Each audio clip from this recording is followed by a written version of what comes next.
అందరికీ నమస్కారం. నేను మీ రాజా. ఈరోజు మన రెసిపీ వచ్చేసి ఒక మంచి బ్రేక్ఫాస్ట్ రెసిపీ చూపిస్తున్నా అండి. చాలా సింపుల్గా చేసుకోవచ్చు, అన్ని ఇంట్లో ఉన్న వాటితోనే చేసుకోవచ్చు. ఇలా చేసి పెట్టారంటే మీ ఇంట్లో వాళ్ళందరికీ తప్పకుండా నచ్చి తీరుతుందండి. తప్పకుండా ట్రై చేయండి. పూర్తి వీడియో చూడండి, ఎక్కడ స్కిప్ చేయకండి, సపోర్ట్ చేయండి. రెండు వీడియోలకు వెళ్దాం. ముందుగా ఒక మిక్సింగ్ బౌల్ తీసుకొని ఇందులోకి 2 కప్పులు మైదా వేసుకోవాలండి. మీరు గోధుమ పిండి అయినా యూజ్ చేసుకోవచ్చు. ఇక్కడ నేను టేస్ట్ కోసం ఒక 1/4 టీ స్పూన్ ఉప్పు వేసుకుంటున్నాను. ఇప్పుడు ఈ పిండి అంతా చక్కగా కలుపుకోవాలండి. ఉప్పు అంతా బాగా మిక్స్ అయ్యే విధంగా ఈ పొడి పిండిని బాగా కలుపుకోవాలండి. ఈ విధంగా ఇక్కడ వాటర్ వచ్చేసి నేను 2 కప్పులు వాటర్ తీసుకుంటున్నాను. ముందుగా 1 కప్పు వాటర్ కొంచెం కొంచెంగా పోసుకొని బాగా కలుపుకోవాలండి. ఇలా కలుపుకుంటే లోపల పిండి అనేది లంప్స్ లేకుండా, బాగా ఉండలు లేకుండా ఫ్రీగా వచ్చేస్తుంది. కొంచెం కొంచెంగా పోసుకొని పిండి అంతా బాగా కలుపుకోవాలి. చాలా సింపుల్ రెసిపీ అండి. తప్పకుండా ట్రై చేయండి. ఎప్పుడు ఒకే విధంగా కాకుండా ఇలా డిఫరెంట్గా కూడా మీరు చేసుకొని తినండి. ఇప్పుడు ఈ పిండి అంతా కొంచెం నీళ్ళు పోసుకొని దోశ బ్యాటరీ ఎలా చేసుకుంటామో అలా కలుపుకోవాలండి అంతా. ఒక చిన్న రిక్వెస్ట్ అండి, ఎవరైతే నా ఛానల్ చూస్తుంటున్నారో సబ్స్క్రైబ్ చేయండి, సపోర్ట్ చేయండి. నాకు ఇలాంటి మంచి మంచి వీడియోలు నేను మీకు చేసి చూపిస్తాను. ఆల్రెడీ మన ఛానల్లో చాలా రెసిపీలు ఉన్నాయి, అవి కూడా చేసుకొని తినండి.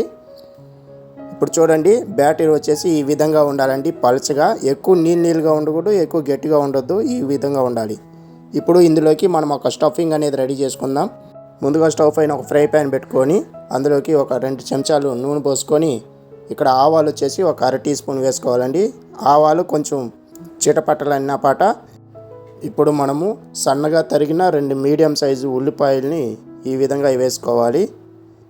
ఇందులోకి సన్నగా తరిగిన 2 పచ్చిమిరపకాయలు కూడా వేసుకొని ఒక 2 నిమిషాల పాటు లైట్ అండ్ బ్రౌన్ కలర్ వచ్చేంత వరకు ఫ్రై చేసుకోవాలి. ఎక్కువగా వేయించిన అవసరం లేదు, జస్ట్ లైట్గా 2 నిమిషాలు వేయిస్తే సరిపోతుంది. ఈ విధంగా ఇప్పుడు ఇందులోకి 1/4 టీ స్పూన్ పసుపు వేసుకోవాలండి. ఆ వీడియో స్కిప్ అయిపోయింది.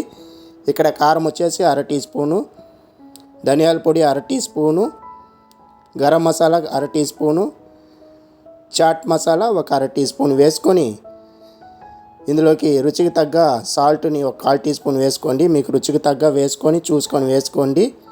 ఇప్పుడు ఇదంతా 1 నిమిషం పాటు జస్ట్ అలా వేయించుకుంటే సరిపోతుంది. ఇందులోకి మనం చాట్ మసాలా అంతా వేసాం కదా, ఆ వాసన అనేది మనకి ఎత్తిస్తుంది, మంచి టేస్ట్ ఇస్తుంది. సో తప్పకుండా ట్రై చేయండి. 1 నిమిషం పాటు వేయించుకున్న తర్వాత ఇందులోకి నేను ఒక 4 గుడ్లు కొట్టుపోసుకోవాలి. ఇలాగా 4 గుడ్లు వరకు నేను తీసుకుంటున్నాను. క్వాంటిటీ కరెక్ట్గా ఉంటుంది, మీకు ఈ పిండికి ఈ గుడ్లకి కరెక్ట్గా ఉంటుంది. ఇప్పుడు కొంచెం కొత్తిమీర చల్లుకుందాం. పైన సన్నగా తరిగిన కొత్తిమీర కొంచెం చల్లుకొని ఇప్పుడు ఇదంతా కొంచెం వేయించుకోవాలండి. పొడిగా పొడి మసాలాగా ఎలా చేసుకుంటామో అదే విధంగా చేసుకోవాలి. ఈ విధంగా చేసుకొని పక్కన పెట్టుకుందాం. తిరిగి స్టవ్ మీద ప్యాన్ పెట్టుకొని ఇక్కడ ప్యాన్ కొంచెం వేడయ్యాక కొంచెం ఆయిల్ అప్లై చేసుకొని ఇక్కడ బ్యాటర్ అనేది మనము పోసుకోవాలండి. పిండిని ఒక 1.5 గెరెట పోసుకోవాలి. వేసుకొని ఈ విధంగా స్ప్రెడ్ చేయాలండి. మంట వచ్చేసి సన్న మీడియం మంట మీద పెట్టుకోండి. ఇలా ఆరిపోయిన తర్వాత రెండో వైపు తిప్పుకొని ఇప్పుడు మనం ఇందులోకి స్టఫింగ్ చేసుకున్నాం కదా, ఆ స్టఫింగ్ని ఇలా ఒక 2 చెంచాలు వేసుకొని ఇప్పుడు ఫోల్డ్ చేయాలండి. ఈ విధంగా ఫోల్డ్ చేసుకోవాలి. ఫోల్డ్ చేసుకొని ఆ అంచుల భాగం అంతా ఇలా ప్రెస్ చేసుకోవాలండి. అప్పుడే స్టఫింగ్ అనేది బయటికి రాకుండా బాగా కుక్ అవుతుంది.